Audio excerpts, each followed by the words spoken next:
ដូចខ្ញុំធ្លាប់លើកបង្ហាញខ្លះមកហើយដែរអំពីអ្វីទៅដែលហៅថាបទជប់បាញ់បទជប់បាញ់គ្រាន់តែជាកិច្ចព្រមព្រៀងធម្មតារវាងគូជម្លោះប្រដាប់អាវុធដែលបានព្រមព្រៀងគ្នាផ្អាកបាញ់មួយរយៈតែប៉ុណ្ណោះប៉ុន្តែកិច្ចព្រមព្រៀងនៃបទជប់បាញ់មិនមែនជាច្បាប់ដែលភាគីទាំងពីរមានកាតព្វកិច្ចត្រូវតែគោរពឲ្យផ្ខាំងតែបានតែប៉ុណ្ណោះទេនៅក្នុងករណីធម្មតាបទជប់បាញ់ដែលគេសង្កេតឃើញជាទូទៅនៅលើពិភពលោករវាងការទំនាស់ប្រដាប់ដោយអាវុធកន្លងមកគឺតែងតែត្រូវបានរំលោភហើយងាយនឹងរលត់រលាយទៅវិញក្នុងករណីដែលបទជប់បាញ់នីមួយៗដែលភាគីនីមួយៗតែងតែឆ្លៀតឱកាសយកបទជប់បាញ់ដើម្បីពង្រឹងប្រយុទ្ធ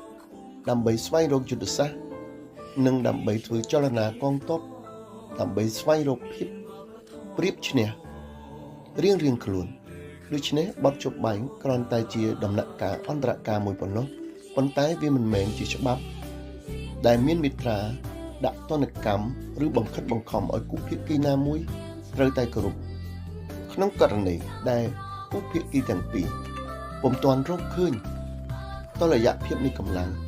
គឺបទជប់បាញ់អាចនឹងដួលរលំទៅវិញដោយស្វ័យប្រវត្តិបាញ់ហើយជប់ហើយបាញ់ហើយបន្តបាញ់ទៀតរហូតតតែគូភាគីទាំងសងខាងមើលឃើញថាមិនអាចរកភាពឈ្នះរៀងខ្លួនបានជាការពិតមែនហើយសង្គ្រាមតែងតែបង្កនូវវិនាសកម្មដល់អាយុជីវិតទ្រព្យសម្បត្តិនិងផលប្រយោជន៍ប្រទេសជាតិក៏ប៉ុន្តែការរំលោភបំពានឈ្លានពានទន្ទ្រានទឹកដីប្រមាថពីជាតិសាសន៍មួយប៉ះពាល់ដល់បូរណភាពដល់ផលប្រយោជន៍ដល់ធនធានរ៉ែរបស់យើងនេះគឺជាអំពើអាក្រក់មួយដ៏ធំធេងជាងដូច្នេះក្នុងចំណោមរវាងអំពើអាក្រក់ពីរយើងគួរជ្រើសរើសអំពើអាក្រក់ណាដែលតិចជាងយើងស្រឡាញ់សន្តិភាពប៉ុន្តែមិនមែនគ្រប់កាលៈទេសៈទាំងអស់យើងត្រូវតែចុះញោមនឹងសង្គ្រាមនោះទេ